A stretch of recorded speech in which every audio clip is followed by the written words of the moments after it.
Dr. Frankl, what is meant by logotherapy? Therapy means healing, and logos means meaning. Thus, logotherapy is really healing through meaning, although this, of course, is an oversimplification. In which respect does it speak to a present need? One gets this impression, for instance, by the fact that my book, which has the title Man's Search for Meaning, has been printed in 300,000 copies, only the paperback edition. I wouldn't say that this constitutes an achievement or an accomplishment on my part, but in the first place, one should evaluate this in terms of a symptom on the part of the mass neurosis. In fact, today, the search for meaning is what has become frustrated, and people, our patients, complain that they cannot see any longer a meaning or purpose in their lives, and this feeling of meaninglessness, of emptiness, and of a vacuum, an inner void, is what induces them to come to psychiatry.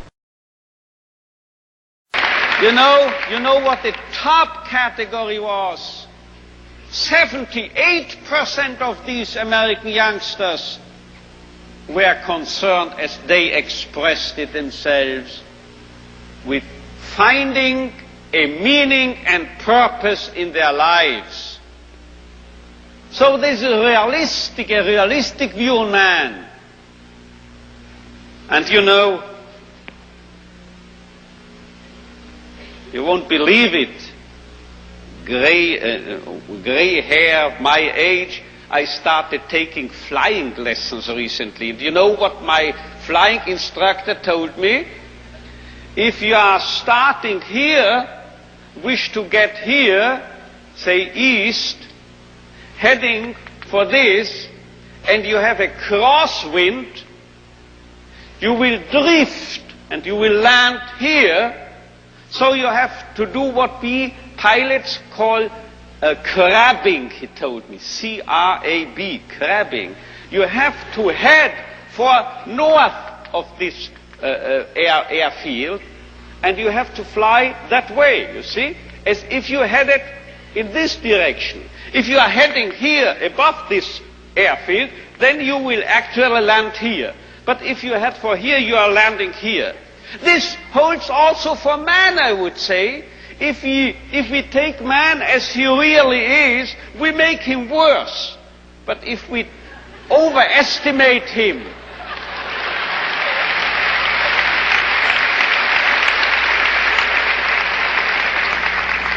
it's premature, your applause, you will soon know why. If we seem to be idealists and are overestimating, overrating man, and looking at him that high, here above, you know what happens? We promote him to what he really can be. So we have to be idealists in a way, because then we'll wind up as the real realists. And you know who has said this? If we take man as he is, we make him worse. But if we take man as he should be, we make him capable of becoming what he can be. This was not my flight instructor, this was not me, this was Goethe. He said this verbally. And now you will understand why I, in one of my writings, once said, this is the most apt maxim and motto for any psychotherapeutic activity. So if you don't recognize a young man's will to meaning, man's search for meaning, you make him worse, you make him dull, you make him frustrated, you still add and contribute to his frustration. While if you presuppose in this man, even in this so-called criminal or juvenile delinquent or drug abuse and so forth, there must be a what we call spark, a spark of search for meaning. Let's recognize this. Let's presuppose it.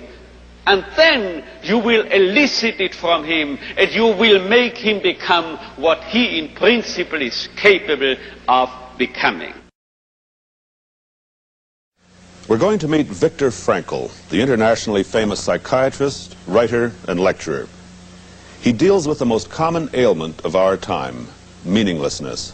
The lesson one could learn in Auschwitz and in other concentration camps in the final analysis was those who were oriented toward a meaning to be fulfilled by them in the future were most likely to survive. And this has been confirmed afterwards by American Navy and Army psychiatrists in Japanese prisoner of war camps, in North Korean prisoner of war camps, recently in North Vietnamese prisoner of war camps. The orientation toward a future, toward a task, a personal task, waiting for them to be fulfilled in their future, or another person whom they were loving to be met again, to be reunited with them again in the future. This was what was decisively upholding these people.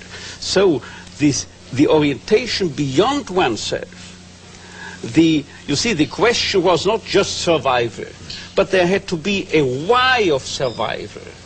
The question was survival for what? Unless there was something or someone, a person or a cause, for whose sake to survive, there was survival scarcely possible. Most of us have never been in the concentration camp experience. We've never had to go through that horror and tragedy, and so one would think that today it would be easier to find meaning in life. And yet, I sense that it's more difficult in a sense today than it was in years past. Do you think that? You are absolutely right. Well, why is that? Because we are living in a society, either in terms of an affluent society or in terms of a welfare state. These types of societies virtually, or at least they are out, virtually to satisfy and gratify each and every human need. Consumer societies even creating needs, but the need for meaning, or as I'm used to referring to it, the will to meaning remains unfulfilled. It's what I'm used to calling recently the unheard cry for meaning. You scarcely will find any reference to what is the most fundamental and basic concern of man. Neither pleasure nor happiness, nor power or prestige, but originally and basically his wish, his desire to find and fulfill a meaning in his life, or for that matter, in each single life situation confronting him. And if there is a meaning to fulfill, if he's aware, if he becomes cognizant of such a meaning, then he's ready to suffer, he's ready to offer sacrifices, he's ready to undergo tension, stress, and so forth, without any harm being done to his health. But if there is no meaning available, no meaning in his visual field, then he takes his life. And the meaning can be found everywhere, in the smallest hut. On the other hand, you find people who are millionaires and milliardaires and billionaires, and they have no meaning. They kill themselves. We are talking about concentration camps and about the past and about the war and about the destruction. I would like to ask you, Dr. Frankl, if you see in today's world the forces of war, the forces of the enemies of the peace. Not only, I'm not talking about exclusively military war, if you permit myself to talk in that way, but in terms of interior peace, the peace of the human being with himself. Are you seeing right now in our world the forces of destruction becoming more superior than the forces of building up humanity? You remember that I started with the assumption, or with the contention, better to say, that the human being is a being who decides, who still has to decide what he or she will be in the next moment. Now this precludes, makes it impossible to simply speak of forces within oneself, of forces that compel you to take a decision either in the one direction or in the other one.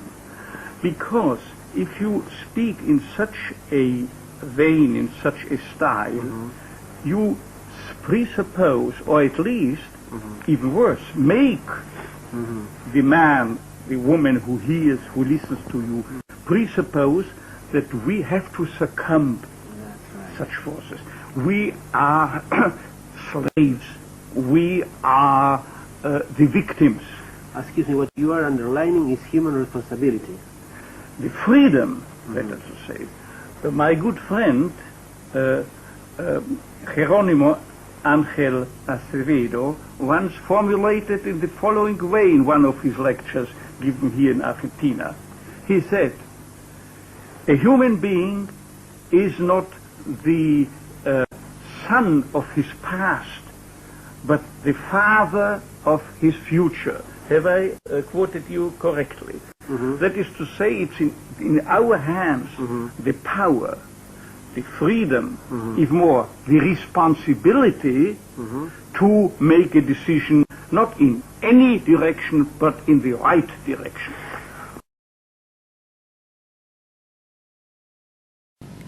Now, let's try to extrapolate this wisdom of an astronaut, and particularly of Sigmund Freud.